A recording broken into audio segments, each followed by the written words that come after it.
Hello and welcome back to the second part of the matching and mirroring module.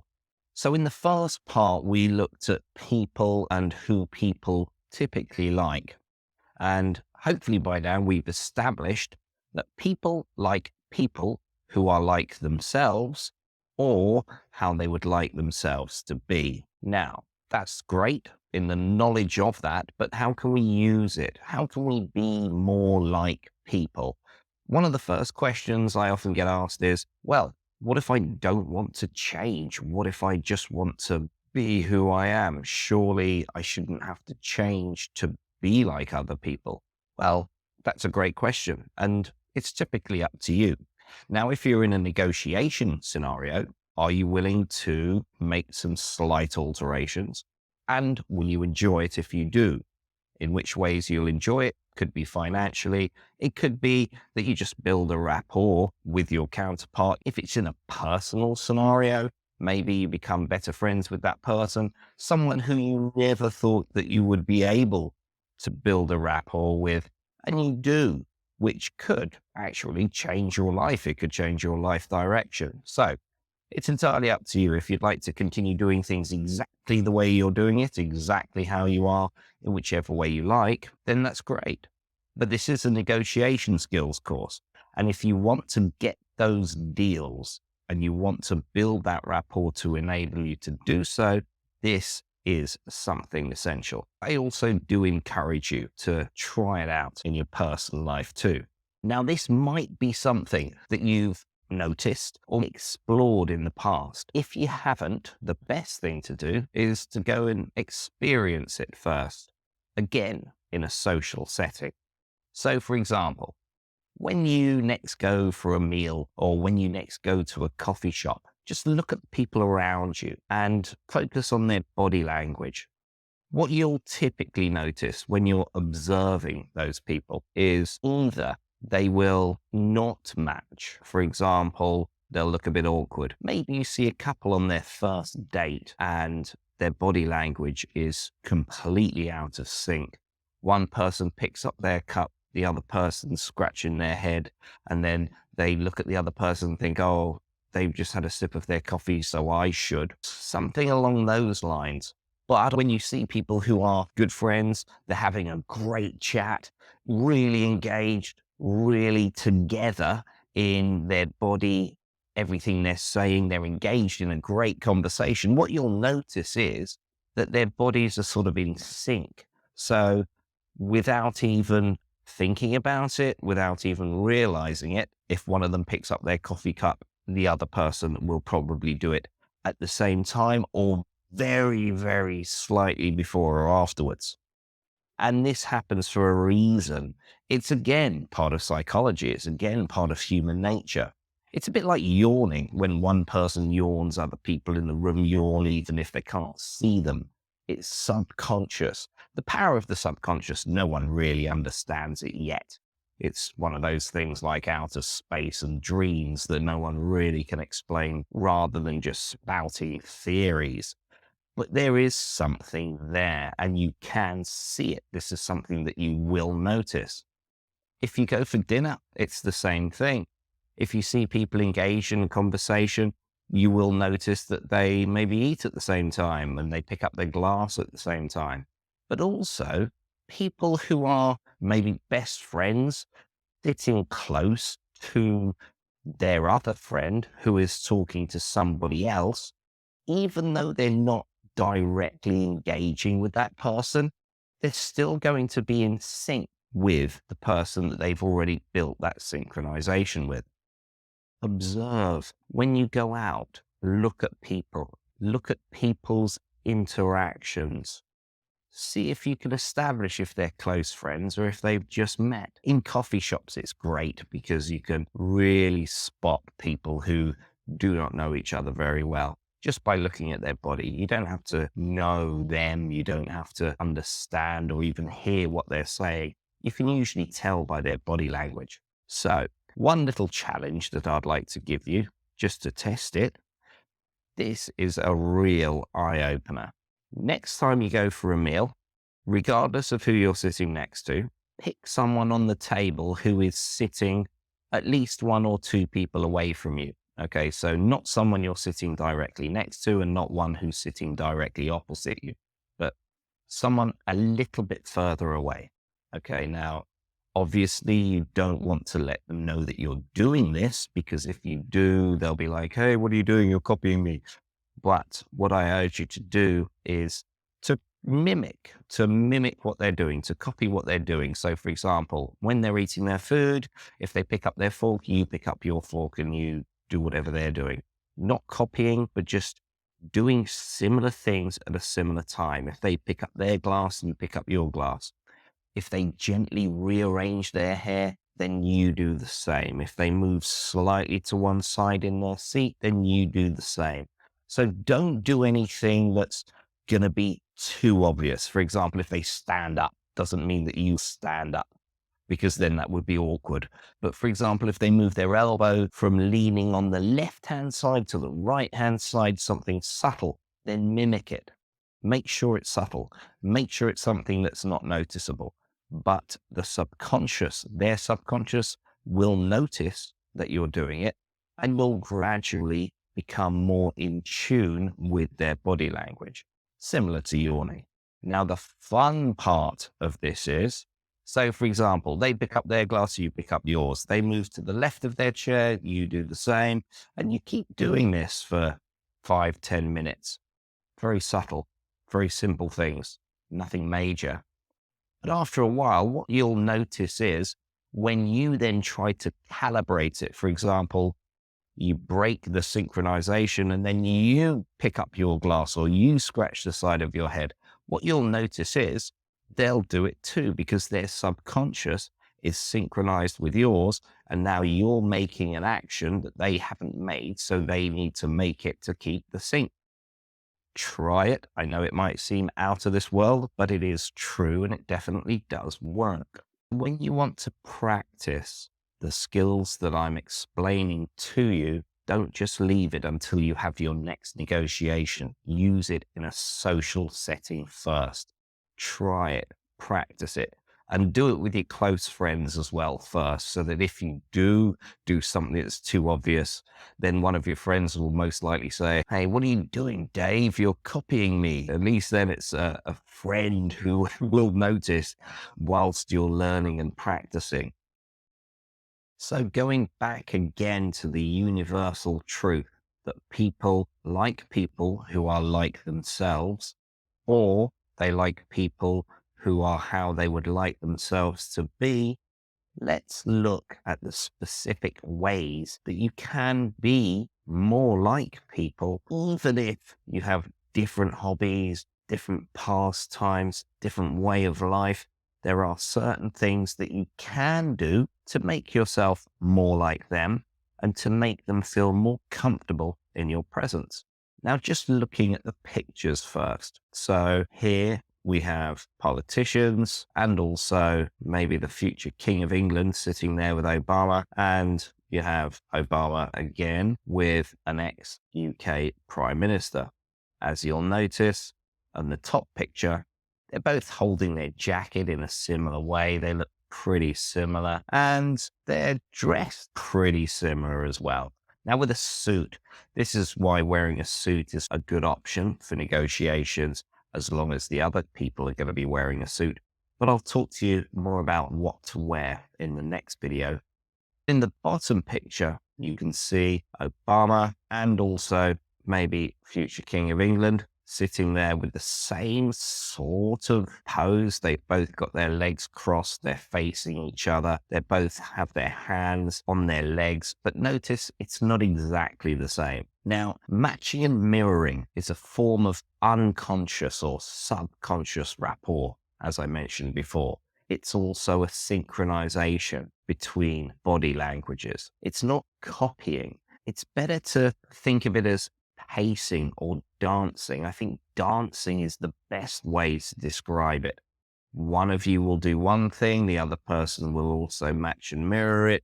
Then following on from that, there'll be a slight change in body dynamics, and each one of you will change your body language or your posture or even your tonality to match the other person. It's very much like a dance. Now, in the yellow box, you're going to see some of the things that I believe are key to focus on. For example, words. Now, I'm not saying you should copy all the words that they're saying, but if you listen to people for a long time, and I'm sure you know this from your friends as well, they'll typically have certain words they'll really like. For example, I like splendid.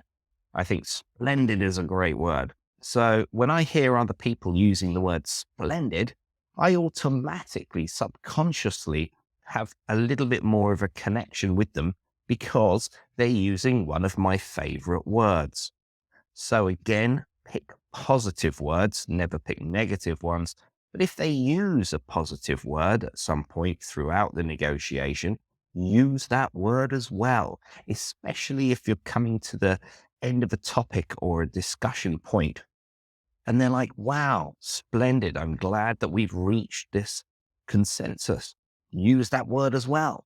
Use it in a similar way that they do and use the same word.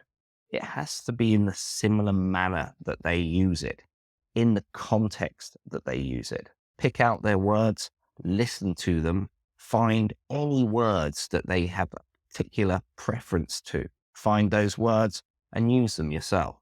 Chunk size is another big one. So, for example, again, looking at a sales scenario, I'm sure you've received calls where people phone you and try to sell you a loan or a house. People try and sell all sorts of stuff on the phone, these cold callers. But one of the things that they do that is extremely annoying is they don't match the people that they're phoning. I often listen to people who cold call me. I quite enjoy listening to them, especially in Asia, so that I can practice my Chinese. But the thing that they get wrong 99% of the time is their chunk size. Now, bear in mind, most cold callers, I'd like to say not all, but 80% of them haven't had extensive sales training. So what they'll typically do when they phone somebody is just blurt down the phone at them.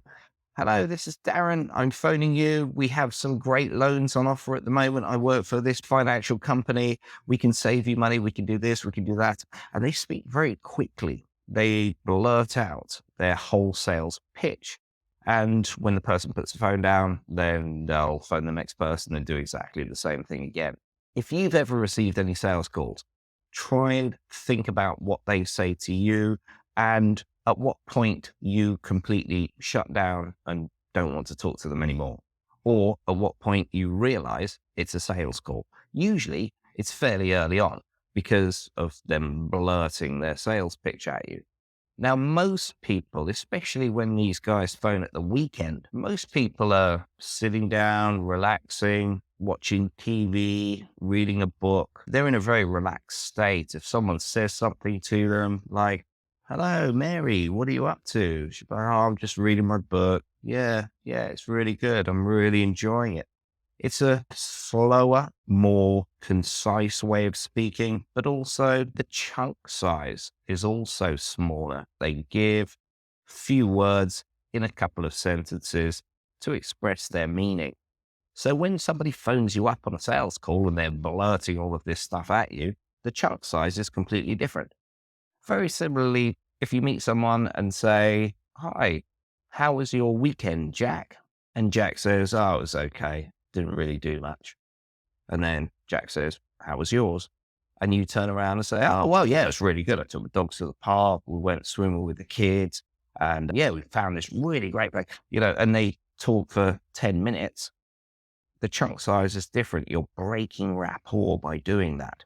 The mismatch there is expanding the more words you use because they only used a few.